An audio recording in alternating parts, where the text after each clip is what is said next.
आपकी अपनी सर्वज्ञ कोचिंग क्लासेस हिंडौन सिटी में आपका स्वागत है। और आपके लिए मैंने पहले भी जो मेरा चैप्टर चल रहा था वो था वर्ण विचार। और वर्ण विचार में मैंने आपके लिए 3-4 क्लासेस पहले बता दिए। इसके बाद में अब पुनः मैं जो व्यंजनों का वर्गीकरण है उसको मैं आपके सामने पुनः बताने जा रहा हूं। तो वर्ण विचार,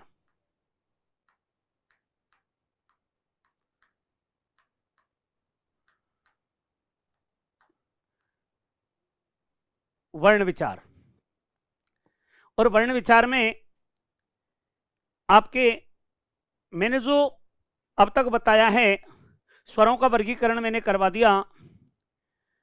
व्यंजनों के वर्गीकरण को मैंने जो पहली वीडियो थी उसमें व्यंजनों का वर्गीकरण भी आधा मैं करवा चुका हूं। उसके बाद का जो वर्गीकरण है वो आप देखें कि जो व्यंजन हैं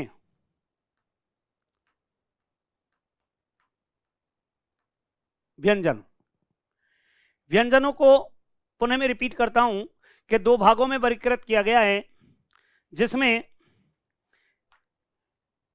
नंबर 1 जो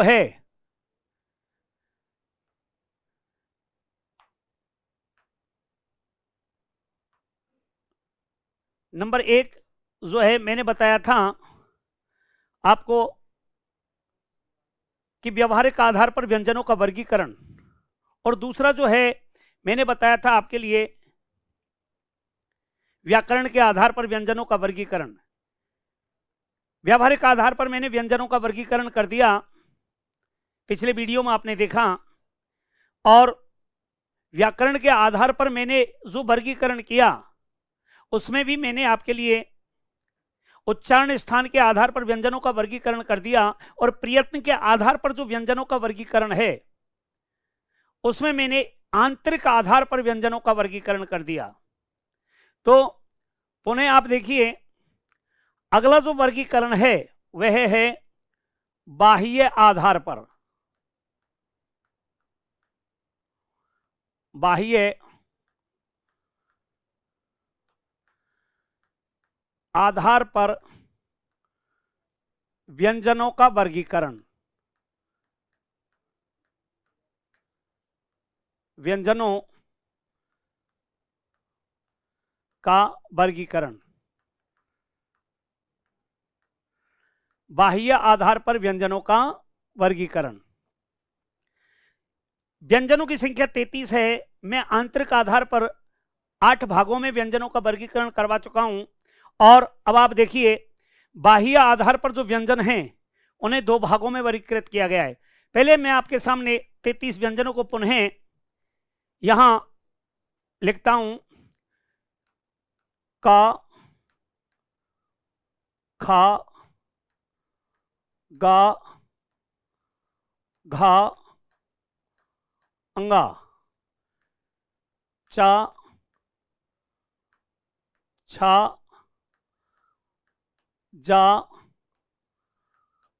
झा, या, टा, ठा, डा, ढा, अणा।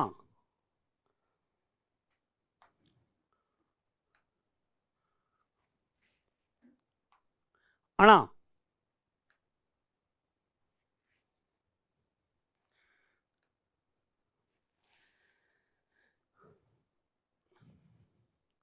अणा,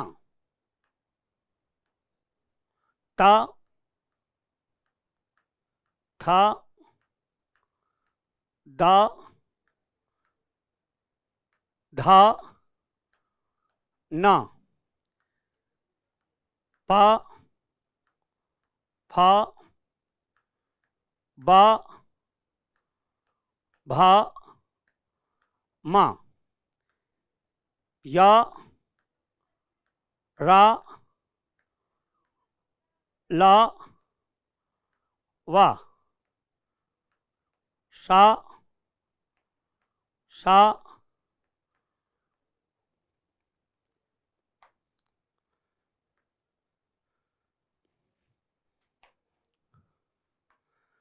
सा और हा। तो बाह्य आधार पर जो आपके 33 व्यंजन हैं, बाह्य आधार पर जो आपके 33 व्यंजन हैं, उन्हें दो भागों में वर्गीकृत किया गया है। नंबर एक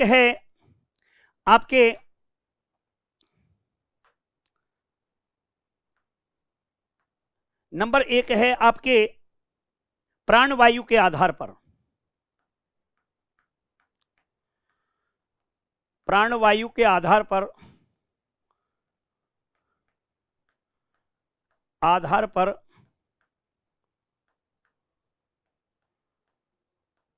व्यंजनों का वर्गीकरण,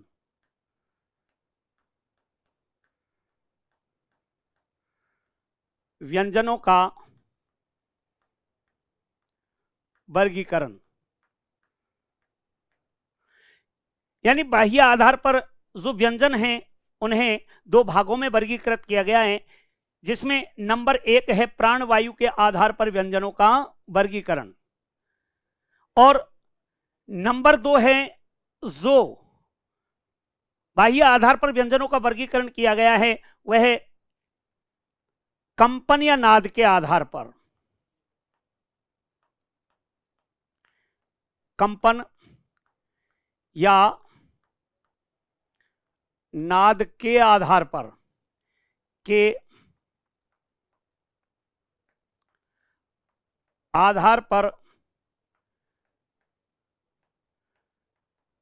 व्यंजनों का वर्गीकरण।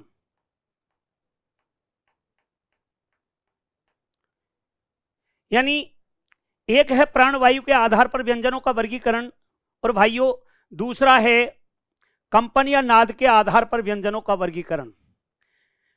प्राणवायु यानी फेफड़ों से निकलने वाली जो वायु है वह प्राणवायु, प्राणवायु के आधार पर जो व्यंजनों का वर्गीकरण है उसे दो भागों में वर्गीकृत किया गया है। एक है अल्प प्राण, एक है अल्प प्राण,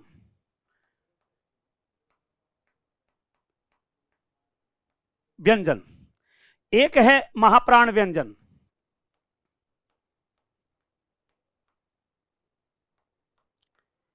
महाप्राण व्यंजन,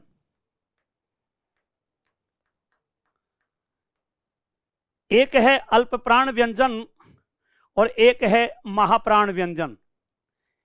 यानी बाह्य आधार पर जो व्यंजनों का वर्गीकरण किया गया है विद्वानों ने, वो दो आधार में वर्गीकरण किया गया है। एक है प्राणवायु के आधार पर व्यंजनों का वर्गीकरण और दूसरा है कंपन या नाद के आधार पर व्यंजनों का वर्गीकरण। प्राणवायु के आधार पर जो व्यंजनों का वर्गीकरण किया है वह दो रूपों में वर्गीकृत किया गया है। नंबर एक है अल्प प्राण व्यंजन और नंबर दो है महाप्राण। अल्प प्राण से आपको विदित होगा, अल्प मीन्स कम। अब प्राणवायु आ रहा है साहब, प्राणवायु आ रहा है और प्राणवायु के दो भाग किए हैं, अल्प प्राण और महाप्राण।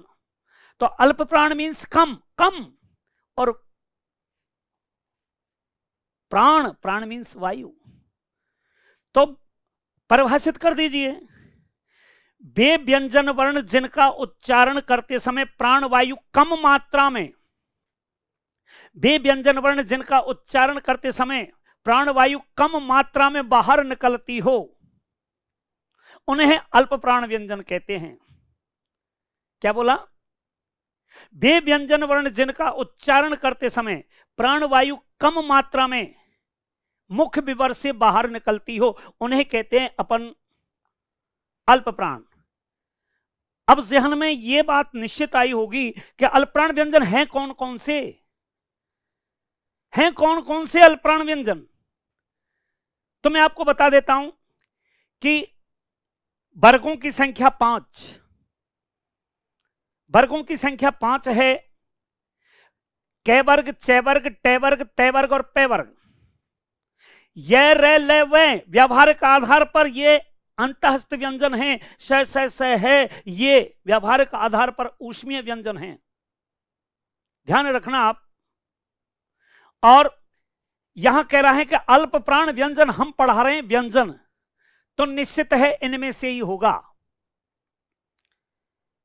और अल्प प्राण का मतलब होता है, अल्प मीन्स कम और प्राण यानी वायु, वे व्यंजन वर्ण जिनका उच्चारण करते समय प्राण वायु कम मात्रा में मुख विवर से बाहर निकलती है, उन्हें कहते हैं अल्प प्राण व्यंजन। अब हैं कौन कौन, तो देखिए साहब, मैं कहता हूं प्रत्येक वर्ग का, अब नाम ले दिया प्रत्येक वर्ग, प्रत्येक वर्ग कै चे टे ते और पे, प्रत्येक वर्ग का पहला, तीसरा और पांचवा। अब प्रत्येक वर्ग लिया है मैंने नाम, प्रत्येक वर्ग का पहला, तीसरा, पांचवा, प्रत्येक वर्ग का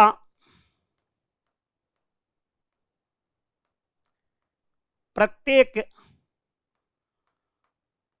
वर्ग का 1, 3, 5वां, यानी प्रत्येक वर्ग का पहला, तीसरा, पांचवा। अगर मैं इनको इनटू करूं तो कितने से करूं बताइए भाई, प्रत्येक वर्ग का पहला, तीसरा और पांचवा, समझिए आप, जानने की कोशिश करो, समझने की कोशिश करो। अल्पप्राण वे व्यंजन वर्ण जिनका उच्चारण करते समय प्राण वायु कम मात्रा में बाहर निकलती हो, उन्हें अल्पप्राण कहते, पक्की बात है, ये तो मैंने बता दिया। प्रत्येक वर्ग का पहला, तीसरा, पांचवा वर्ण। अब वर्ग जब नाम ले दिया है तो यहां वर्ग से इसको गुणा कर दीजिए, तो आंसर आएगा 15। बोले ये कैसे आया साहब? अरे प्रत्येक वर्ग से 1, 2 और 3, तो देखिए आप 1, 2 और 3, 1, 2 और 3, 1, 2 और 3, 1, 2 और 3, 1, 2 और 3, यानी प्रत्येक वर्ग से 3 वर्णों को लिया गया है अल्पप्राण में, प्रत्येक वर्ग से 3 वर्णों को लिया गया है अल्प प्राण में। तो प्रत्येक वर्ग से पहला, तीसरा और पांचवा प्लस ये रे, ले और वे, ये हुए सब 4। अब 15 प्लस 4 बराबर 19।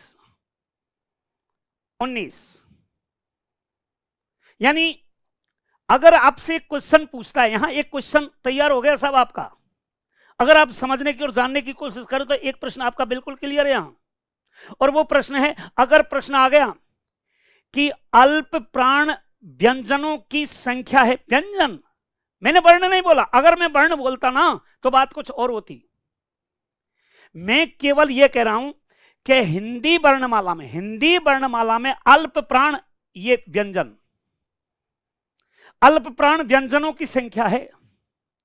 तो अल्प प्राण व्यंजनों की संख्या आप देख लीजिए साहब, व्यंजनों की संख्या 33 है, इस 33 में से अल्प प्राण कितने के? तो 5 तिया 15, 5 तिया य र ल व 4 ये, और 15 प्लस 4 19, बिल्कुल फैक्ट। हिंदी वर्णमाला में अल्प प्राण जो व्यंजन है उनकी संख्या 19 है। अब दूसरा मैंने एक क्वेश्चन कर दिया आपसे कि हिंदी वर्णमाला में अल्प प्राण स्पर्शी व्यंजनों की संख्या है। यह बात मैं पहले बता चुका हूं कि अल्प प्राण जो मैंने व्यंजन पूछा और वो पूछा स्पर्शी, तो मैंने आपको पहले बता दिया कि स्पर्शी व्यंजनों की संख्या है 25। अब पहले जहां मैंने व्यंजन कहा कि अल्प प्राण व्यंजनों की संख्या है, तो आपको 33 में से बताना है, और मैंने कहा कि अल्प प्राण स्पर्शी व्यंजनों की संख्या कितनी है, तो वो आपको 25 में से बताना है, 25 में से बताना है। ये हैं स्पर्शी, ये हैं स्पर्शी व्यंजन, ये हैं स्पर्शी व्यंजन 25, और पूछ लिया इसमें से। और अगर मैंने कहा क्या व्यंजनों की संख्या, तो व्यंजन की संख्या तो भाई 33 से देखना पड़ेगा आपको, व्यंजनों की संख्या ही 33 है। तो 33 में से जो अल्पप्राण हुए 19, और स्पर्शी व्यंजन कितने हैं अल्पप्राण, तो आप देख लीजिए यहां से यहां तक। तो कहने का मतलब यह है कि मैंने पहले कहा प्रत्येक वर्ग, तो 1 1 3 5 यानी 15, यहां आंसर आ जाएगा आपका 15, यहां आपका आंसर 15 आ जाएगा। ध्यान रखना आप अच्छी तरह से। अगर इसी प्रश्न को मैं पुनः और प्रश्न के माध्यम से पूछूं, और रूप के माध्यम से पूछूं, और मैंने पूछ लिया आपसे कि हिंदी वर्णमाला में अल्प प्राण संघर्ष स्पर्शी व्यंजनों की संख्या कितनी है, तो थोड़ा चकराएंगे भाई ये क्या है, लेकिन नहीं, मैं पहले बता चुका हूं। आंतरिक आधार पर जो मैंने व्यंजनों का वर्गीकरण करवाया था उसमें मैंने आपको पहले यह बता दिया कि जो व्यंजन हैं उनमें संघर्ष स्पर्शी व्यंजन, अब इधर देखिए आप, संघर्ष स्पर्शी व्यंजन,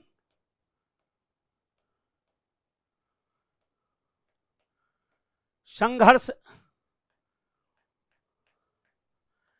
स्पर्शी व्यंजन, तो संघर्ष स्पर्शी व्यंजनों की संख्या 4 है, 4। अब 4 में से आपको यह देखना है, तो 2 हो गए साहब, 2, और वो 4 कौन कौन से हैं, 6 6 जय झय, 6 6 जय झय। अब इनमें से आप देख लीजिए, इनमें से आप देख लीजिए कि अल्प प्राण कौन कौन से हैं, तो पहला और तीसरा, और पांचवा जो वर्ण है, पांचवा वर्ण यह है नहीं, पांचवा वर्ण नासिक की व्यंजन है, इसलिए वो नहीं है। मैंने तो यही कहा था कि हिंदी वर्णमाला में संघर्ष स्पर्शी अल्प प्राण, तो संघर्ष स्पर्शी 4 है, और उस 4 में से हमें अल्प प्राण देखना है, तो चय और जय 2, संख्या कितनी आ गई, 2। ध्यान रखना आप इस चीज का। आगे देखिए 2 संख्या आ गई, तो अब पुनः आप यहां पर आइए कि अल्प प्राण व्यंजन ये हो गए। अब आप देख लीजिए कि प्रत्येक वर्ग से पहला, तीसरा और पांचवा कौन कौन से वर्ण हैं, वो सभी आपके क्या हैं, अल्प प्राण हैं। तो देखिए जो अल्प प्राण हैं उनको देख लीजिए आप,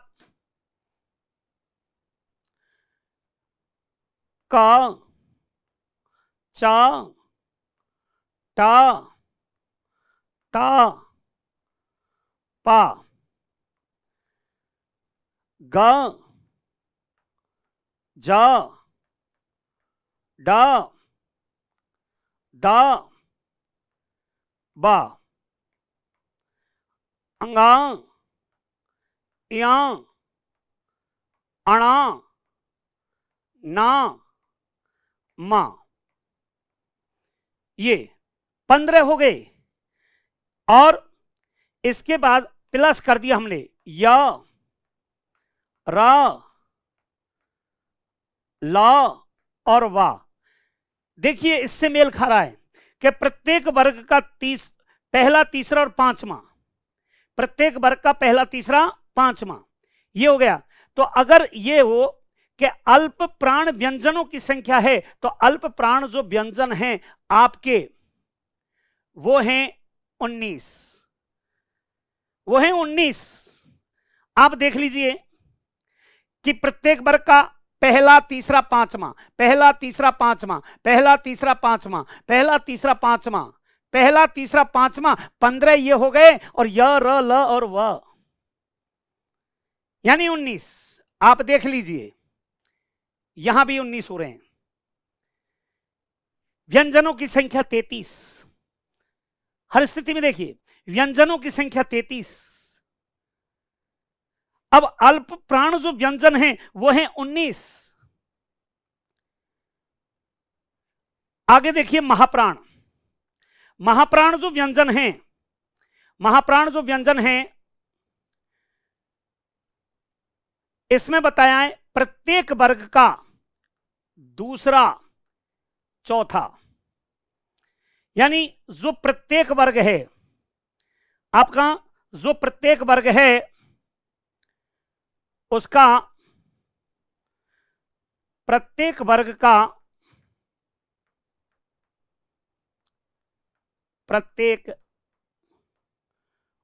का दूसरा और चौथा, जब वर्ग नाम लिया तो इंटू कितने से करेंगे हम? 5 से, इंटू 5, तो बराबर आंसर आएगा 10। और 10 प्लस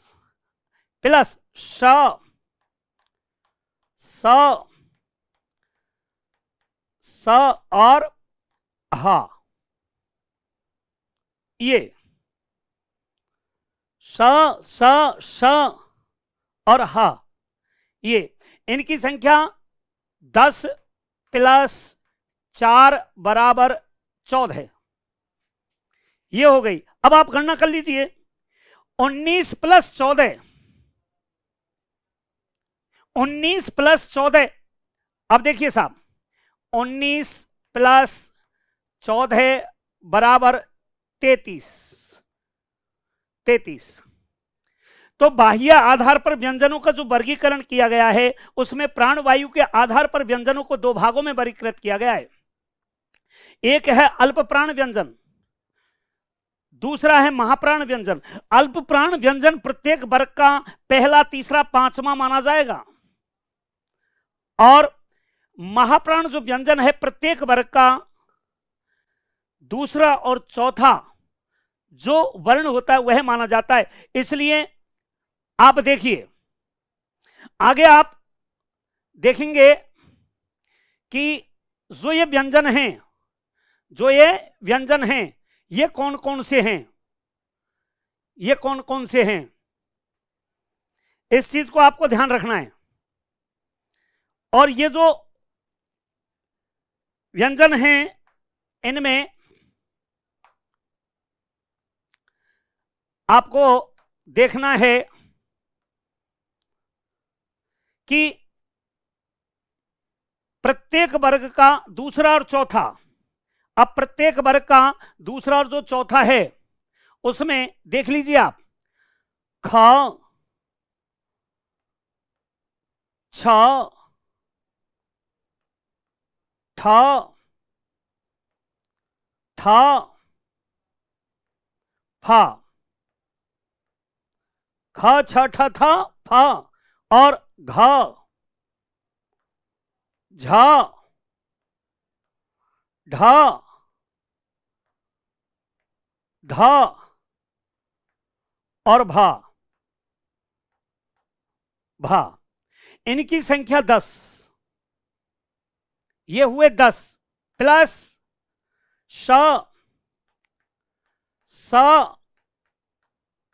स और हा, ये हुए 4, तो 10 प्लस 4 बराबर 14। तो देखिए आप, बिल्कुल आपको सारा जो डायग्राम है वो आपके सामने है बिल्कुल। तो देखिए, प्राणवायु के आधार पर दो भागों में वर्गीकृत किया गया था साहब, एक है अल्पप्राण व्यंजन, दूसरा है महाप्राण व्यंजन। क्लियर है? अल्पप्राण व्यंजन प्रत्येक वर्ग का 1, 3, 5, प्रत्येक वर्ग का 1, 3, 5, तो 15 ये हुए यार अलावा अंतःस्थ व्यंजन। और महाप्राण व्यंजन प्रत्येक वर्ग का दूसरा, चौथा, 5 से 10। इस प्रकार से आपका जो बाह्य आधार पर जो व्यंजनों का वर्गीकरण है वह इसी तरह से है, आप देख लीजिए। और इस सर्वज्ञ कोचिंग क्लास के जो चैनल है उसको सब्सक्राइब करके बेल आइकन को प्रेस कीजिए और अधिक से अधिक शेयर कीजिए। आगे पुनः मैं आपसे जो बाह्य आधार पर दूसरा जो वर्गीकरण है उसको बताता हूं। बाह्य, अगला है कंपन।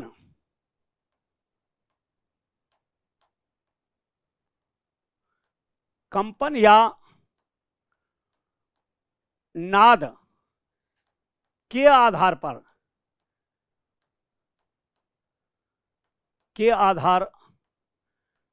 पर व्यंजनों का वर्गीकरण।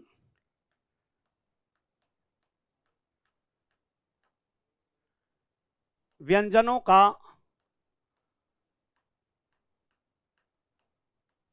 वर्गीकरण।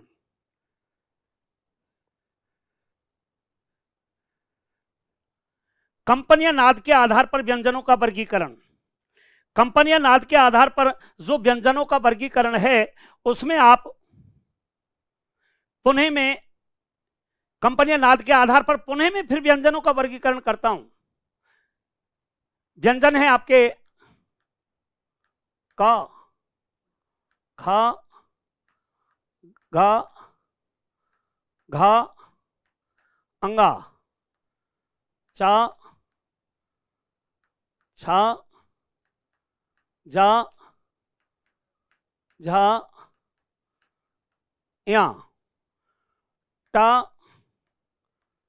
ठ, ड, ढ, अण, त, थ,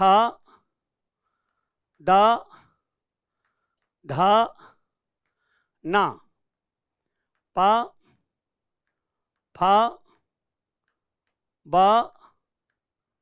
भ, म, य, र, ल, व, स, स,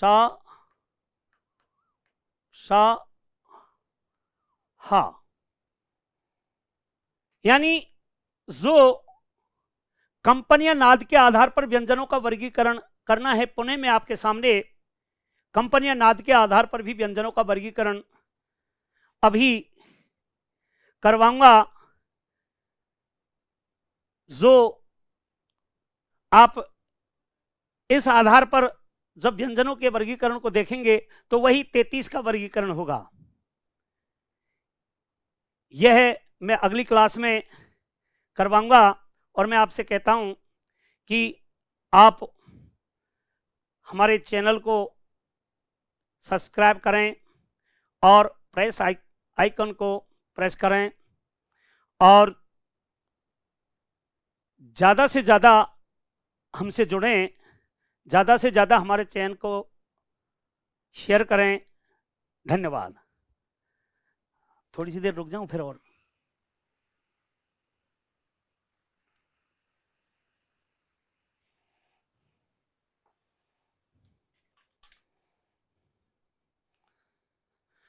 हाँ जी, तो पुनः आपका सर्वज्ञ इंस्टीट्यूट में स्वागत है और मैं आपको जो व्यंजन है उनका वर्गीकरण कराने के लिए यहां मौजूद हूं। कंपन या नाद के आधार पर जो व्यंजनों का वर्गीकरण है उसे दो भागों में वर्गीकृत किया गया है साहब। दो भागों में वर्गीकृत किया है, जिसमें पहला है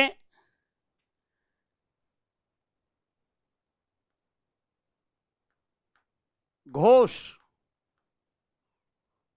घोष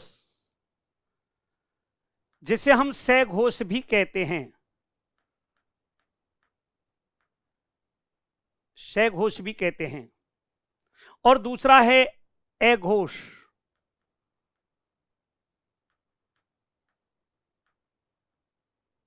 अघोष एक है आपका सघोष और दूसरा है अघोष। ध्यान रखें, घोष और अघोष वे व्यंजन वर्ण जिनका उच्चारण करते समय स्वर तंत्रियों में नाद नाद विदित हो रहा है। नाद, कंपन, गूंज। नाद का मतलब होता है गूंज। तो वे व्यंजन वर्ण जिनका उच्चारण करते समय स्वर तंत्रियों में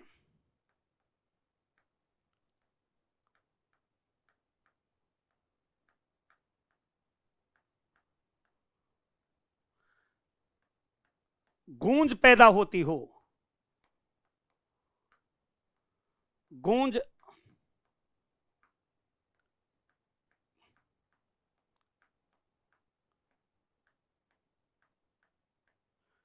गूंज पैदा होती हो उन्हें घोष व्यंजन कहते हैं। वे व्यंजन वर्ण जिनका उच्चारण करते समय स्वर तंत्रियों में गूंज, नाद ऐसी होती हो, ऐसी ध्वनि का उद्घोष होता हो, उन्हें अपन घोष या सघोष व्यंजन कहते हैं।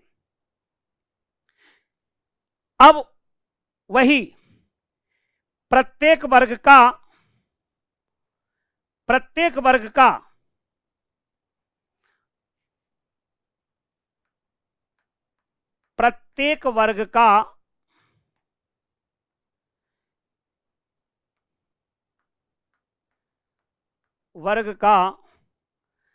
तीसरा, चौथा, पांचवा वर्ण, प्रत्येक वर्ग का तीसरा, चौथा, पांचवा वर्ण, यानी जब मैंने तीसरा, चौथा, पांचवा और यह कहा है कि प्रत्येक वर्ग का तीसरा, चौथा, पांचवा जो वर्ण है वह घोष माना जाता है साहब। तो जब वर्ग किया है मैंने तो इनटू कितने से करूं? 5 से। क्यों? 1, 2, 3, 4 और 5, और प्रत्येक वर्ग का तीसरा, चौथा और पांचवा, यानी प्रत्येक वर्ग का तीसरा, चौथा, पांचवा जो वर्ण है वह क्या है? घोष है। प्लस य, र, ल और व एवं है। तो 5 तिया 15, ये हो गए 15। ये जो 15 वर्ण हैं ये घोष होने के साथ साथ स्पर्शी भी हैं,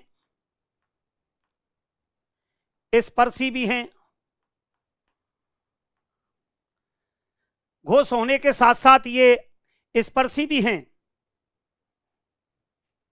इसलिए अगर एक क्वेश्चन आ जाता है कि हिंदी वर्णमाला में घोष स्पर्शी व्यंजनों की संख्या कितनी है, जब स्पर्शी एक प्रश्न आया है तो स्पर्शियों की संख्या व्यवहारिक आधार पर आपके 25 है, तो 25 में से देखना है साहब। तो 15 कितनी है? 15।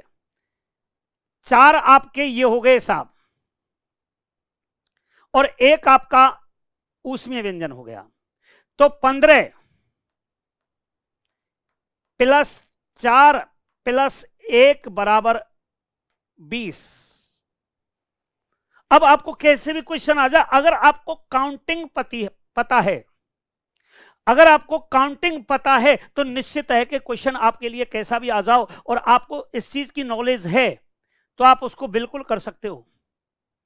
मैंने कहा आपसे कि घोष स्वर तंत्रियों में गूंज पैदा होती है, उसे हम घोष कहते हैं, और प्रत्येक वर्ग का तीसरा, चौथा, पांचवा, जब वर्ग नाम ले दिया तो इनटू 5 से किया और 15 तो आगे आपके स्पर्शी व्यंजन।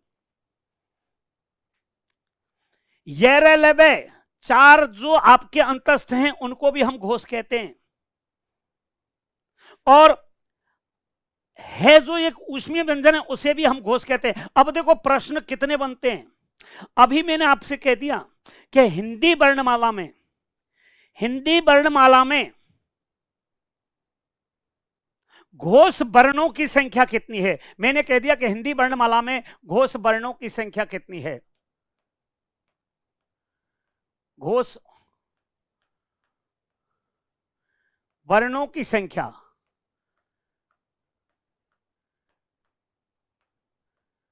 मैंने कह दिया कि हिंदी वर्णमाला में घोष वर्णों की संख्या, यह वर्णमाला का कहां है मैंने, यानी हिंदी वर्णमाला में घोष वर्णों की संख्या कितनी है। अब जब मैंने आपसे घोष की कह दिया यानी वर्णों की कह दिया, तो वर्ण में तो आपके स्वर भी हैं और व्यंजन भी हैं, यह। और प्रश्न पूछा मैंने आपसे कि हिंदी वर्णमाला में घोष वर्णों की संख्या कितनी है, तो आपको ध्यान रखना है जब वर्ण बोला है तो पूरी वर्णमाला के 44 वर्णों का ध्यान रखा जाएगा, और अगर मैं व्यंजन बोलता तो आपको केवल 33 का ध्यान रखना है। तो यहां पर तो जो व्यंजनों का वर्ण, लेकिन मैंने प्रश्न जो किया है उस पर ध्यान दें कि हिंदी वर्णमाला में घोष वर्णों की संख्या कितनी है। तो वर्ण में तो आपके स्वर भी आते हैं और व्यंजन भी आते हैं, तो ध्यान रखना 11 तो स्वर आपके जो हैं उन्हें हम घोष कहते हैं। दूसरे व्यंजनों में देखिए आप, व्यंजनों में 15 तो स्पर्शी व्यंजन हैं, 4 अंतःस्थ व्यंजन हैं और 1 आपका ऊष्मीय व्यंजन है, इसलिए इनकी संख्या 20 हुई। तो 11 प्लस 20 बराबर 31। बहुत ध्यान रखना है इसका। अगले जो वीडियो में मैं आपके लिए संधि पढ़ाऊंगा उसमें अगर आपको यह चीज पता है तो मैं आपसे सत्य कह रहा हूं कि संधि के आपके 30 नियमों को छोड़ करके लॉजिक से आपको मात्र 20 नियम में मैं आपको पूरी संधि करवा दूंगा, जिसमें स्वर संधि, व्यंजन संधि और विसर्ग संधि होंगी। और आपको बस यही ध्यान रखना है कि हिंदी वर्णमाला में, ध्यान बस यही कि हिंदी वर्णमाला में घोष वर्ण और व्यंजन, अगर वर्ण कह दिया तो आपको उसमें स्वर भी जोड़ने हैं, और व्यंजन और स्वर तो आपको है ही। अगर स्वर पूछता है तो स्वर को बताइए, व्यंजन पूछता है तो व्यंजन को बताइए, लेकिन अगर वर्ण पूछ लिया तो आपको ध्यान रखना है वर्णों में आपके स्वर भी आते हैं और व्यंजन भी आते हैं। इसलिए हिंदी वर्णमाला में जो मैंने प्रश्न पूछा था कि हिंदी वर्णमाला में घोष वर्णों की संख्या है, तो वर्णों की संख्या तो मेरे भाइयों 31 है, 31 है। और अगर आपसे प्रश्न पूछ लिया कि हिंदी वर्णमाला में, अगर आपसे प्रश्न पूछ लिया कि हिंदी वर्णमाला में घोष व्यंजनों की संख्या है, तो घोष व्यंजनों की संख्या है 20। ध्यान रखना आप, बिल्कुल आपको इस तरीके से। अगर आपसे यह भी पूछता है कि हिंदी वर्णमाला में घोष मूल स्पर्शी व्यंजनों की संख्या कितनी है, तो आप 16 से देखिए ना। अगर आपसे पूछ रहा है कि हिंदी वर्णमाला में घोष संघर्ष स्पर्शी व्यंजनों की संख्या कितनी, तो 4 से देखो ना।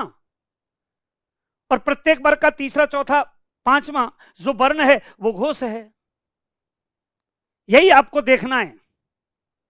तो यहां यह चीज है, तो देखिए कि प्रत्येक वर्ग का तीसरा, चौथा, पांचवा जो है वो सब क्या हैं आपके, वे सभी आपके घोष हैं।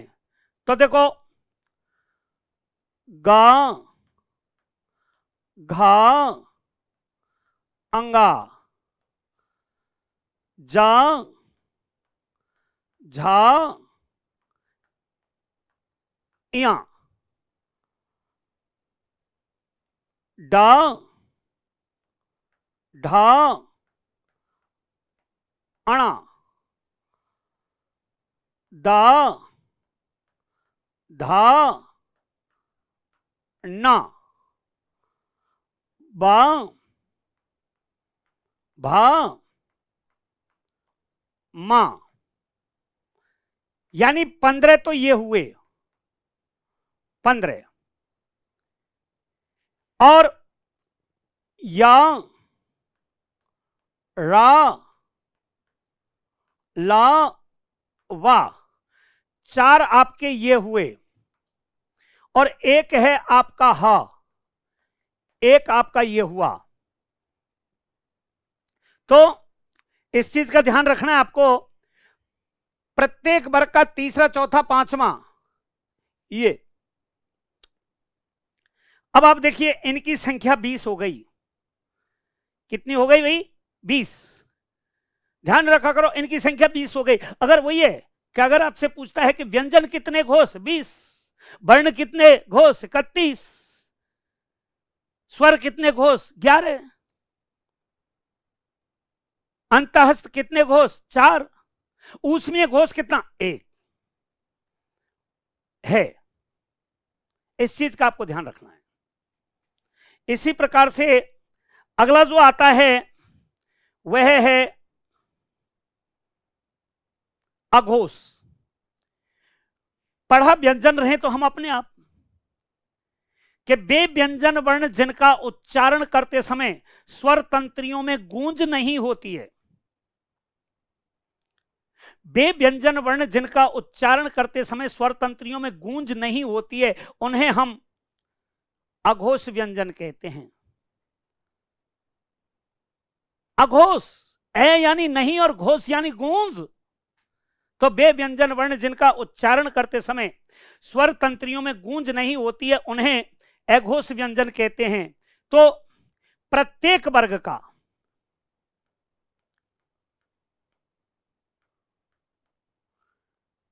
प्रत्येक वर्ग का ध्यान रखें आप, प्रत्येक वर्ग का पहला दूसरा। अब जब वर्ग मैंने नाम लिया, मैंने जब भी आपके सामने वर्ग नाम लिया है तो इंटू 5 से करना, 5 से कर दिया साहब मैंने, इंटू 5। तो जब 5 से किया तो प्रत्येक वर्ग से 1 और 1 2, यूं मत करना कि 1 2 3, ना 1 और 2 तो 10 आया साहब। अब ये 10 क्या है? ये स्पर्शी अघोष व्यंजन हैं। स्पर्शी अघोष 25 में से, क्यों आपको पता है, पहले बता चुका हूं मैं कि स्पर्शी कौन से हैं, स्पर्शी 25 हैं। उन 25 में से कह रहा है कि प्रत्येक वर्ग का पहला दूसरा वर्ण, तो ये हुए 10 प्लस आपके श और सा, संख्या इनकी 3, इनकी संख्या 3 है। ध्यान रखना मेरे भाइयों कि 3, तो 10 प्लस 3 बराबर 13 है। और नीचे देख लीजिए आप, मिलाइए, अरे कंपनी या नाद के आधार पर जो व्यंजनों का वर्गीकरण हम कर रहे हैं उसको मिलाइए आप। 20 तो हुए आपके घोष जिन्हें हम सघोष कहते हैं, और 13 हुए अघोष, तो 20 और 13 33, और व्यंजनों की संख्या 33। तो कंपनी या नाद के आधार पर जो व्यंजनों का वर्गीकरण है वो घोष और अघोष 2 रूपों में वर्गीकृत कर दिया। अब वो हैं कौन कौन से, आप देखिए कि प्रत्येक वर्ग का पहला और दूसरा, तो पहला और दूसरा, तो पहला दूसरा जो है उसमें आप देखना है का, खा, चा, छा, टा, ठा, ता, था, पा, फा, प्लस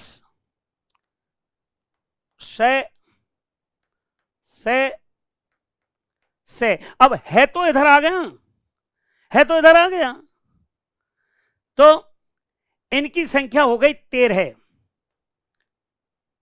इनकी संख्या हो गई 13, तो 20 और 13 33, और व्यंजनों की संख्या है 33। अब आपसे एक क्वेश्चन आ गया साहब, अब आपसे एक क्वेश्चन आ गया कि हिंदी वर्णमाला में अघोष स्पर्शी व्यंजनों की संख्या है, हिंदी वर्णमाला में अघोष स्पर्शी व्यंजनों की संख्या है। जब स्पर्शी बोल दिया तो भाइयों 25 पे ध्यान रखना, जब मैंने अघोष बोल दिया तो आपको 25 पे ध्यान रखना है कि 25 में से कितने, तो 25 में से आपको क्लियर 10 है। और आपसे यह पूछ लिया कि हिंदी वर्णमाला में अघोष वर्णों की संख्या कितनी है, जब वर्ण कह दिया तो उसमें वही बात, स्वर प्लस व्यंजन, स्वर प्लस व्यंजन। क्यों, क्या बोला है मैंने, वर्ण, और जब वर्ण बोल दिया तो आपको ध्यान रखना है स्वर प्लस व्यंजन। अब स्वर प्लस व्यंजन, तो स्वर तो भैया होते नहीं अघोष, स्वरों को तो घोष माना गया है, तो स्वर तो होते नहीं अघोष, तो जो आपके व्यंजन हैं वही हैं हर आधार पर। यह है,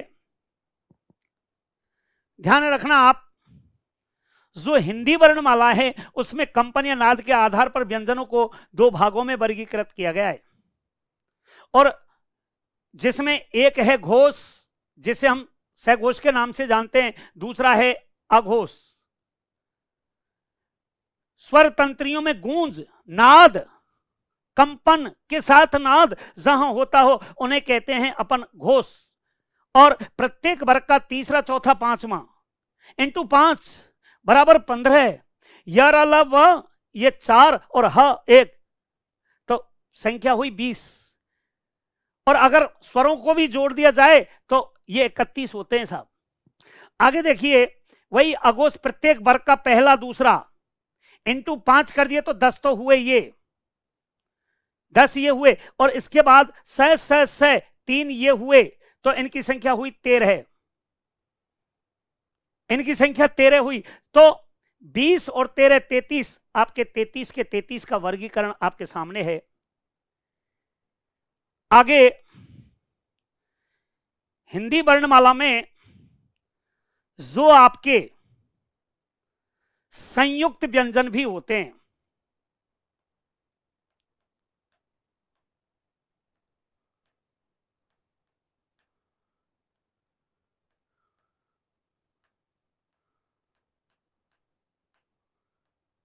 संयुक्त व्यंजन, संयुक्त व्यंजनों के बारे में भी मैं आपको बता देता हूं कि हिंदी वर्णमाला में संयुक्त व्यंजन जिन्हें देवनागरी लिपि में समाहित किया गया है, और देवनागरी लिपि के अनुसार देखा जाए तो हिंदी वर्णमाला में 52 वर्ण होते हैं। देखिए, जो संयुक्त व्यंजन हैं वो हैं छ, त्र, ज्ञ और श्रेय। ये संयुक्त रूप हैं, छ, त्र, ज्ञ और श्रेय। ये एक प्रश्न वो यहां से पूछता है, एग्जामों में काफी बार पूछा भी गया है कि छह किससे बना हुआ है, त्रय किससे बना हुआ है, ज्ञ किससे बना हुआ है और श्रेय किससे बना हुआ है। इन्हें संयुक्त व्यंजन कहते। ये एक नहीं, दो वर्णों के मेल से बनते हैं। संयुक्त का मतलब होता है मिलना, एक तरह से दो का मेल ही संयुक्त है। ये अपन कह भी तो देते संयुक्त रूप से आना, यही तो संयुक्त है। तो आपको ध्यान रखना है, छ, त्र, ज्ञ और श्रेय, ये जो 4 वर्ण व्यंजन हैं इनको संयुक्त व्यंजन माना गया है। ये किस प्रकार से इनको एकत्र करके ये बनाए हैं, आप देखिए, 6 जो है वह है कै, से और ए। ये रूप भी सही है, यानी इसको हलंत किया गया है, तो कैसे ए ये भी सही है। दूसरा, आप यहां आप देखें, दूसरा जो है वह है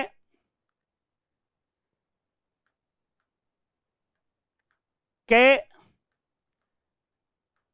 से, ये भी 6 है।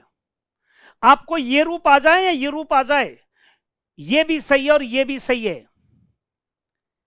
यहां हल रूप है, वहां वास्तविक रूप है, ध्यान देना है।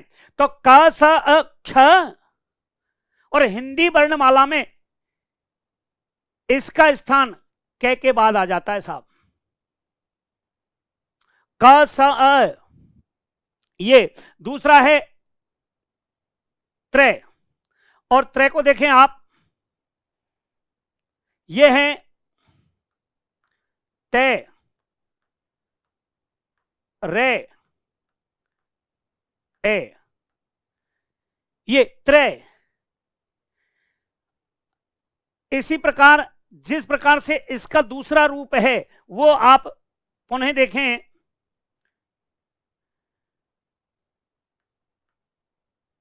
ते रे त्रे त्रे। अगला है आपका गे, और गे है जय प्लस यंग और ए, ये रूप जय यंग ए, ये इसका उसी प्रकार से जो इसका दूसरा रूप है वह है जय और अय, ये ज्ञ ज्ञ। ध्यान रखना आप, इसके बाद में जो आपका श्रेय है वह है क्षय रे ए, क्षय रे ए, ये इसे भी इसी प्रकार से रूप दिया जाए तो आपको ध्यान रखना है, जैसे शे रे और श्रेय। चाहे आपसे कैसे भी पूछे, ये आंसर दे दे ये भी सही, ये आंसर दे दे ये भी सही, आपसे पूछे संयुक्त व्यंजन, संयुक्त व्यंजन आपके 4 जो आपके सामने छत्र ज्ञान श्रेय, छ कैश अ तर अ ज अ शर अ, और ये इसका दूसरा रूप है। तो ये चीज आपको ध्यान रखनी है विशेषकर। और आप जब ये आपके संयुक्त व्यंजन हैं, मैंने आपको ये स्वर और व्यंजनों का वर्गीकरण पढ़ाया और मैंने पूरी तरह से आपके ध्यान को रखते हुए वर्ण विचार को आपके सामने प्रस्तुत किया। समझ में आया होगा, मेरी ऐसी उम्मीद है। और मैं आपसे कहता हूं कि हमारे जो चैनल है उसको सब्सक्राइब करके बेल आइकन को प्रेस करें और सर्वज्ञ कोचिंग क्लासेज में आपका तहे दिल से स्वागत। जय श्री राम।